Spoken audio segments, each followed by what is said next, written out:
법무법인 센트로의 대표를 맡고 있는 김정우 변호사라고 합니다. 인사드리겠습니다. 예, 먼저 이렇게 바쁘신 일정 중에서도 이 자리에 함께 참석해 주신 분들께 진심으로 감사의 말씀을 드리도록 하겠습니다. 오늘 참석하신 분들 모두 복 많이 받으시고 올해 소원하셨던 모든 일들 올해 연말까지 성취하시길 진심으로 바라겠습니다. 그리고 이 뜻깊은 자리를 함께 준비해 주신 NH농협 관계자 여러분들께도 진심으로 감사의 말씀을 드립니다. 제 소개를 간단히 좀 드리도록 하겠습니다. 저는 현재 법무법인 센트로 대표를 맡고 있고 대한변호사협회의 재건축, 재개발 전문 변호사로 등록이 되어 있습니다. 그리고 국토교통부 산하 부동산 전문기관이죠. 한국부동산원의 세계 분야에서 현재 자문위원으로 활동을 하고 있습니다. 본격적인 강의 시작해보도록 하겠습니다.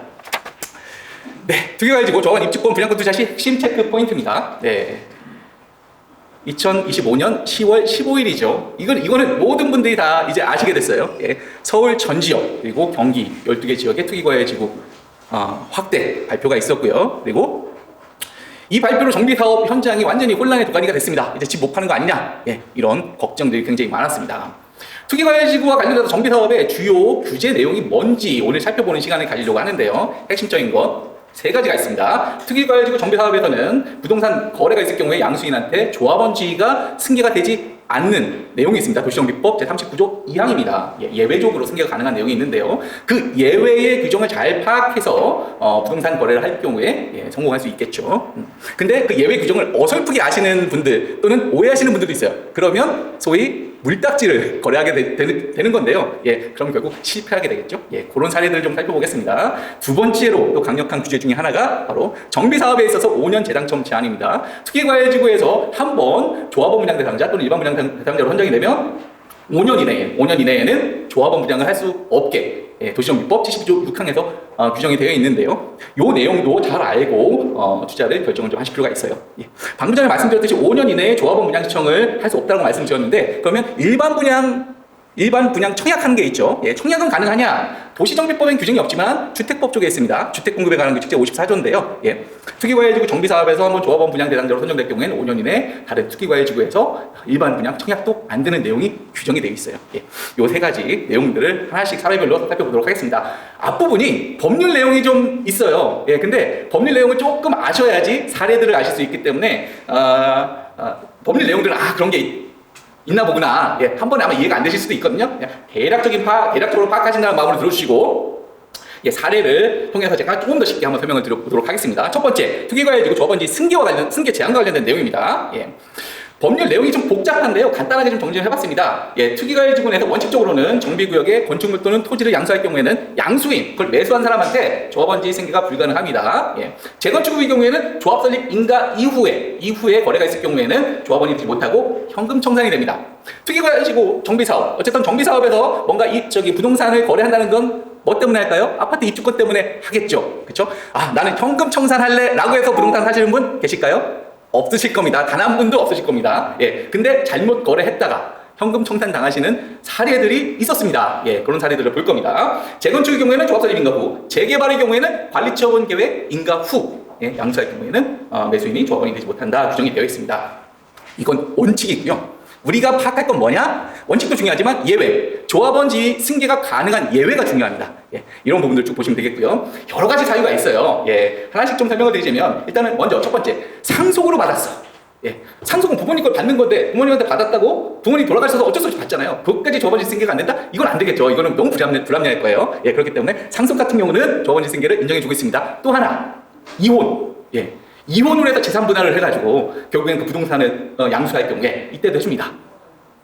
제가 요즘에 이 규정 때문에 정비사업 재건축 재개발 전문 변호사였는데 요즘에 갑자기 이혼 상담을 많이 하고 있습니다. 정말 많이 하고 있어요. 이혼 전문 변호사가 갑자기 됐는데 진짜 물어봅니다. 지금 물론 이 강남, 서초, 송파, 용산 여기 원래 투기과열지구였잖아요. 부동산이 급등했습니다. 대표적으로 잘 아시겠지만 압구정 같은 경우는 신문에 계속 나오잖아요.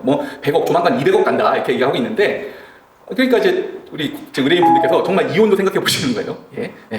그런 경우가 있다라는 거고, 그다음에 세대원 전원이 근무상 또는 질병 치료를 위해서 해당 정비사업 구역에서 완전히 다른 특별시 등으로 이전하는 경우, 또는 세대원 전원이 상속받은 주택으로 모두 이전하는 경우, 아니면 세대원 전원이 네, 여기 나오네요. 요걸 보면서 설명을 드리겠습니다. 세대원 전원이 해외로 이주한다. 예, 이럴 경우. 그 다음에 요 경우가 가장 많이 이제 활용이 되고 있는데요. 현장에서는 활용되고 있다기보다는 이 사례가 가장 많죠. 양도인이 1세대 1주택자로서 해당 주택을 10년 동안 보유하고 5년 이상 거주했을 때, 이럴 때 양수인에게 조합원지 승계가 가능한 규정이 있습니다. 네, 이 규정 이외에 또 시행령에 또 규정들이 좀 있는데요. 네, 조금 더 살펴보도록 하겠습니다. 이때 10년이라는 기간에 대해서 이거 많이 물어보세요. 상속을 받아서 작년에 부모님이 돌아가셨어요. 그래서 실제 내가 상속을 받고 소유한 기간이 1년밖에 안 돼요. 이런 경우에도 조합원지 승계가 가능한 물건이 되느냐? 예, 우리 도시정비법 시행령에는 부모님이 살아계실 때 소유했던 기간, 그것도 승계해가지고 그 전체 소유 기간에 포함돼서 산정할 수 있다라고 규정이 되어 있습니다. 예, 여기에 이렇게 규정이 되어 있어요. 그래서 부모님이 예를 들어서 20년을 보유하고 계셨어요. 그랬다가 상속을 받은 물건의 경우에는 이 10년 소유 기간을 다 인정해주고 있습니다. 또 하나, 거주 기간, 거주 요건 5년 동안 거주해야 되는데, 예를 들어서 남편이 소유자인데 해외에 파견을 나갔어요. 그럼 거주하고 있는 게 아니잖아요. 예, 이럴 경우에는 배우자 또는 직계 존비속, 부모님이나 자녀가 거주할 경우 이것도 거주 기간에 포함해서 산정을 해주고 있습니다. 네, 사실 이런 부동산을 매수할 경우가 이제 조합원지 승계가 가능한 물건들이겠죠. 이거 이외에 또 하나 아셔야 되는 게 사업이 좀 오래 지연이 돼요. 예, 오래 지연이 되면은 또 조합원지 승계가 가능한 게 있는데, 대표적으로 조합 설립 인가를 받고 나서 3년 동안 사업시 인가가 신청이 안 돼요. 예, 사업이 늘어질 수가 있으니까요. 그럴 경우에는 해당 재건축 사업, 재개발은 아닙니다. 재건축 사업의 건축물을 3년 이상 소유하고 있었을 경우에, 그 경우에는 사업 시행 인가를 신청하기 전까지 이 부동산을 매도할 경우 양수인이 부동산 조합원지를 승계할 수 있는 규정이 있습니다. 예, 그게 도시정비법 시행령에 있고요. 그거 이외에 추가적으로 다른 내용들도 있는데 사례를 보면서 좀 말씀드리고, 또 하나 이런 얘기 들어보셨을 거예요. 정비사구역에서 경매로 나온 물건 그거 낙찰 받으면 조합원지 승계 된다라는 얘기를 들어보셨을 텐데, 반은 일단 맞아요. 반은 맞는데 좀 더 정확하게 아셔야 됩니다. 모든 경매, 모든 공매 이게 다 해당되는 건 아니고요. 일정한 제한이 있어요. 국가, 지방자치단체, 그 다음에 금융기관에 대한 채무. 예를 들어서 은행에서 돈을 빌려가지고 근저당 설정을 했는데 갚지 못해서 이게 경매로 넘어간다. 이럴 경우에 그 물건을 낙찰받은 사람, 양수인은 조합원지 승계가 되지만, 이건 되는데, 예를 들어서 친구한테 돈을 빌려줬어요. 개인적으로 돈을 빌려줬다가 갚지 않았어요. 그래가지고 그것을 강제 집행했어요. 강제 경매해가지고 경매가 진행이 되는데 그걸 낙찰받은 사람, 이런 사람은 안 됩니다. 이런 사람 물건을 낙찰받으면 조합원지 승계가 안 돼요. 그래서 이런 부분들 정확하게 알고 계실 필요가 있습니다. 여기까지가 법률들이었는데 좀 지루하셨죠? 지금부터 케이스를 보면서 하나씩 제가 설명을 좀 드리도록 하겠습니다. 이번에 투기과열지구 지정되고 이거 가장 많이 물어보셨습니다. 쉬운 사례부터 시작을 하려고 합니다. 쉬운 사례. 이거는 뭐 많은 분들이 잘 아실 수도 있어요. 2025년 10월 1일 날 계약을 했어요. 재건축 구역에 아파트를 계약을 했는데 갑자기 10년 15일 날 발표를 해서 저 투기과열지구 발표를 했고, 근데 잔금이 올해 연말이에요. 실제로 그러면은 부동산을 양도하는 시기가 투기과열지구가 지정된 이후인데, 이 경우에도 조합원지 승계가 가능하냐? 이 질문 가장 많이 받았는데 가능합니다. 도시농비법에 예외 규정이 있어요. 두 가지 요건을 충족을 해야 되는데, 첫 번째로 투기과열지구 지정되기 전에 계약을 체결하셨어야 돼요. 그 전에 계약을 체결하고 그것을 어떻게 입증하느냐? 계약금 지급 내역으로 입증을 해야 합니다. 그리고 두 번째로 투기과열지구 지정된 날로부터 60일 이내, 60일 이내에 부동산 거래 신고를 완료하시면 조합원지 승계가 가능해요. 그러니까 앞으로 지금 투기과열지구가 서울하고 경기권에 이렇게 지정이 됐는데 어떻게 될지 모르죠. 확대가 될 수도 있습니다. 확대가 될 수도 있는데, 그렇다 하더라도 이 규정이 있으니까요. 부동산 매매 계약을 체결하신 다음에 혹시라도 투기과열지구가 또 지정이 된다. 그러면 이 규정에 따라서, 예외 규정에 따라서 구제를 받을 수 있으니까 꼭 참조해 주시면 좋겠습니다. 요 다음 사례 보도록 하겠습니다. 다음 사례. 요 사례부터는 조금 난이도가 올라갑니다. 조금 난이도가 올라가요. 투기과열지구의 하나의 정비구역 내에 부동산을 여러 개 가지고 있는 분이 일부 부동산을 양도하는 경우에 대한 케이스입니다. 2021년 4월에 재건축 조합 설립 인가가 났는데 2025년 10월까지 사업 시행가 신청을 하지 못했습니다. 아까 말씀드렸던 예외 규정 기억나시나요? 사업이 지연됐을 때 어땠죠? 조합 설립 인가 났는데 3년 이내에 사업 시행가 신청하지 못했어요. 그런 케이스예요. 그런 케이스였는데, 이때 여기서 갑이라는 사람이 재건축 구역 내 아파트를 101호, 201호, 301호 세 채를 3년 이상 보유했습니다. 그리고 사업 시행가 신청 전에 201호와 301호를 을과 병에게 매도를 했어요. 이때 을과 병은 조합원지를 승계하느냐에 대한 문제입니다. 그림으로 그려서 다시 좀 보도록 하겠습니다. 이 앞에 있죠. 이렇게 갑이라는 사람이 세 채의 아파트를 소유하고 있었는데 투기과열지구 지정 이후에 일과 병에게 매도를 했어요. 그래서 101호는 갑이 소유, 201호는 일 소유, 301호는 병 소유가 됐습니다. 시행령에서 조합원지 양도와 관련된 예외 규정을 충족을 했어요. 왜냐하면 재건축 조합설립 인가 3년 이하로 사업 시행인가 신청을 안 했기 때문에. 이러면 어떻게 될까요? 을과 병은 조합원 지위 승계가 가능하겠죠. 이것만 말씀드리려면 제가 이 얘기를 안 해요. 여기서 꼭 체크하셔야 될 게 이 부분입니다. 지금부터 정신 차려 두시면 되는데, 이때 문제는 을과 병은 저 아파트를 왜 샀을까요? 아파트 입주권 받으려고 했겠죠. 어떻게? 단독으로. 근데 조합원 지위가 갑 따로 을 따로 병 따로가 아니고 갑을 병 합해서 하나의 조합원 지위가 인정이 됩니다. 공동 조합원 지위가 되는 거예요. 최근에 우리나라 대법원 판결이 이렇게 판시했습니다. 다물권자로부터 일부 부동산을 양수했을 경우에 조합원 지위는 쪼개지지 않는다. 전체적으로 하나의 조합원 지위 그리고 하나의 분양 자격만 인정이 된다라고 판시했어요. 이 부분을 조심하셔야 돼요.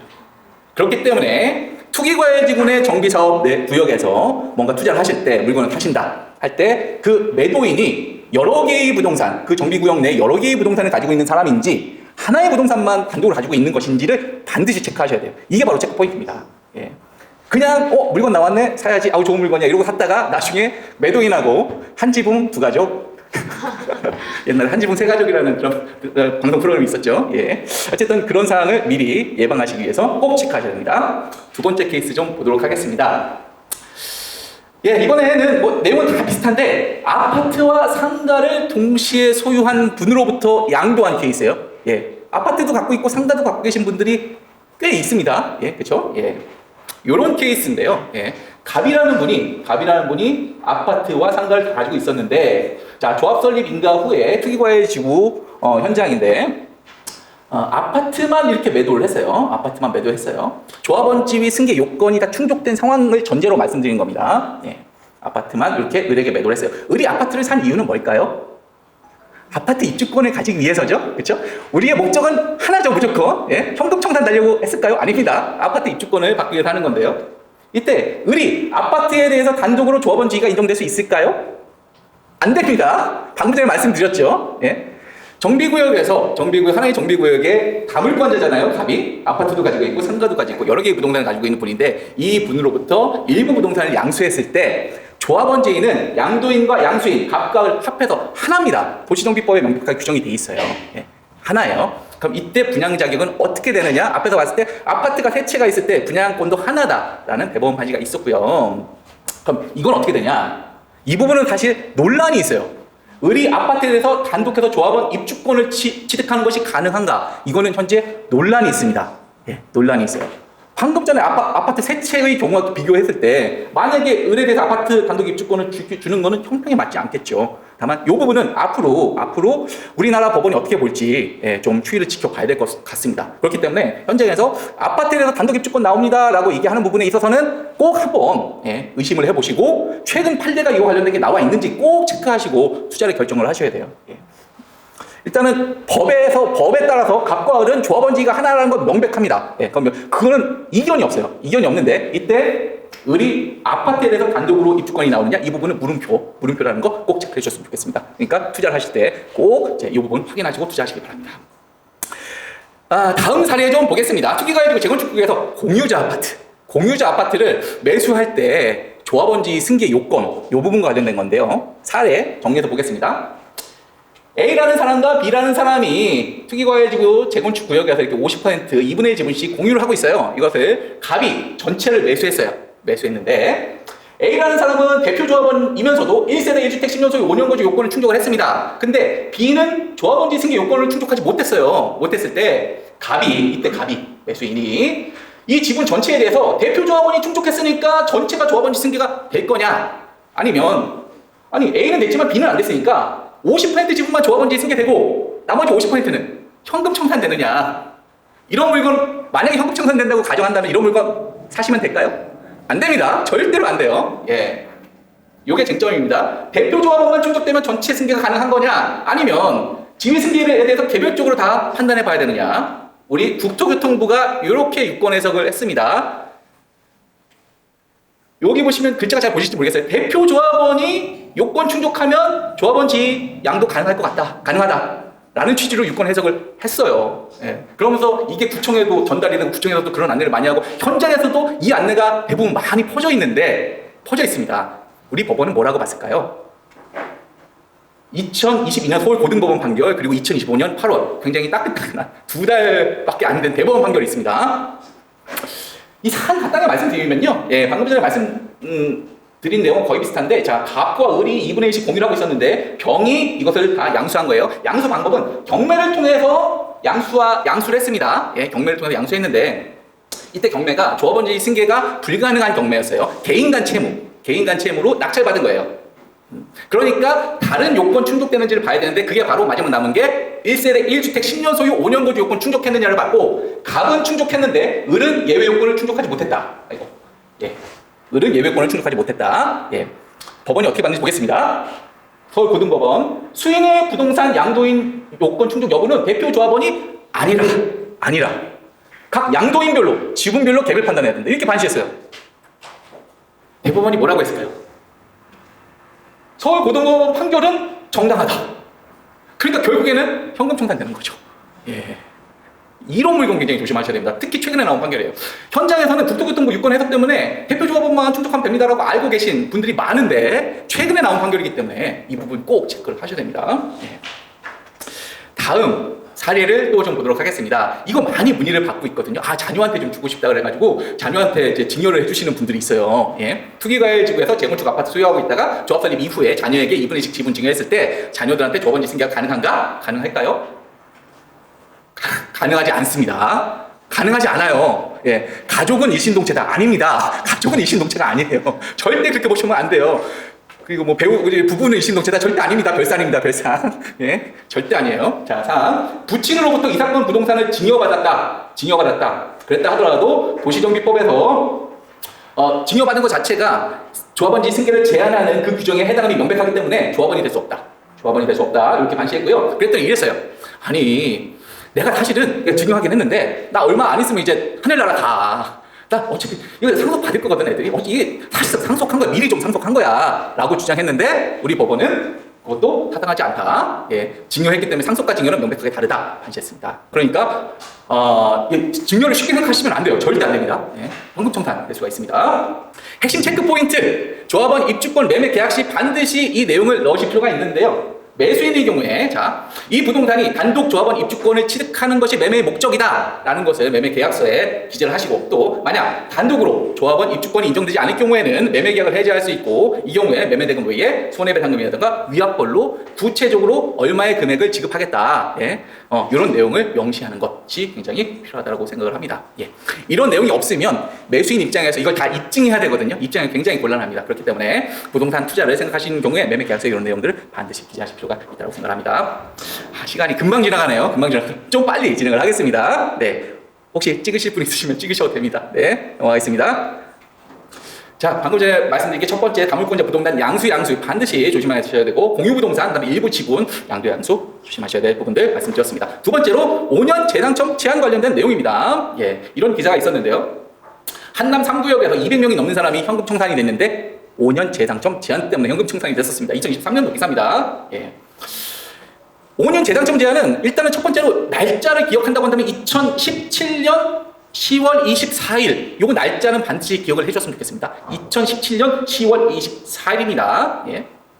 왜? 이때 이 법이 시행이 됐습니다. 이때 이 법이 시행이 됐고요. 내용이 좀 복잡한데요. 요거를 제가 좀 핵심 정리로 말씀드리겠습니다. 자, 무슨 사업을 규제하는 거냐? 바로 투기과열지구의 정비사업입니다. 재개발, 재건축 등 도시정비의 정비사업만 해당하고요. 소규모 아니고 리모델링 아닙니다. 투기과열지구의 정비사업, 도시정비법상 정비사업만 해당합니다. 두 번째, 누구를 규제하느냐? 조합원 분양 대상자와 그 세대원까지, 그리고 일반 분양 대상자와 그 세대원까지 다 포함을 합니다. 예.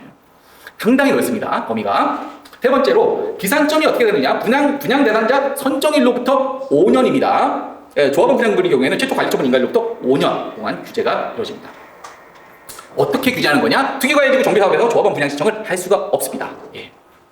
일반 분양 청약 가능한가? 아까 말씀드렸죠? 안 됩니다. 예. 주택공급에 관한 규칙에 따라서 이것도 규제가 됩니다. 근데 이게 좀 복잡한 게 있어요. 예외와 그 예외가 또 있거든요. 예. 첫 번째 예외는 상속, 결혼, 이혼으로 조합원 자격을 취득할 경우에는 분양 신청이 가능하고요. 두 번째로 요 날짜 2017년 10월 24일 이전에 취득한 부동산에 대해서는 5년 재당첨 제한 규정을 적용하지 않는데 이 예외가 또 있습니다. 뭐냐면은 이 법 시행 이후에 다른 투기과열지구 정비사업에서 부동산을 취득해서 분양 대상자가 되면 2017년 10월 24일 이전에 취득한 부동산도 5년 재당첨 제한에 걸려요. 이게 좀 복잡합니다. 그림으로 보고 설명을 좀 드릴게요. 갑이라는 사람이 A 재건축 아파트를 2018년에 1월에 취득했고 같은 세대원인 을이 B 재건축에서 2018년 5월에 취득을 했는데 A 재건축 구역에서 갑이 분양 대상자로 선정돼서 2025년 5월에 관리처분 인가가 났어요. 그러면 재당첨 제한 기간은 2030년 5월까지입니다. 그 사이에 만약에 2028년도에 B 재건축에서 분양 신청 절차가 진행하면 같은 세대원인 을은 B 재건축 구역에서 현금 청산 대상이 되는 겁니다. 예. 요거의 예외를 말씀드리겠습니다. 예외. 2017년 10월 24일 이전에 A가 두 채를 모두 보유를 하고 있어요. 예. 갑 재건축 아파트와 을 재건축 아파트를 보유하고 있는데 갑 재건축 아파트에 대해서 2024년 관리처분 인가가 났어요. 예. 관리처분 인가가 나면은 2028년 이때부터 5년 이내에 원칙적으로 재당첨 제한에 걸리기 때문에 분양청이 안 되는데 2017년 10월 24일 을 재건축 아파트도 취득을 했었기 때문에 그렇기 때문에 2028년에 분양 신청을 할 수 있습니다. 이게 일단은 예외 규정이고요. 이 예외의 예외를 살펴보도록 하겠습니다.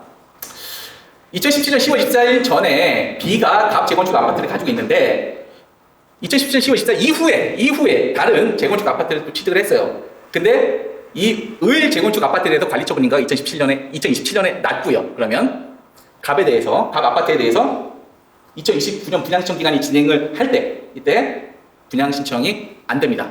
왜냐면 을 재건축 아파트가 2017년 10월 24일 이후에 취득해서 관리처분 인가가 났기 때문에 이렇게 예외까지 봤고요. 케이스 스터디 좀 하나 살펴보도록 하겠습니다. 시간이 많이 지체가 되고 있는데 여기까지만 보고 정리 좀 하려고 하는데요. 이것도 공유부동산이에요. 많은 분들 물어보고 있는데 공유부동산 A와 B가 공유를 하고 있는 부동산에 대해서 A는 재당첨 제한에 걸려요.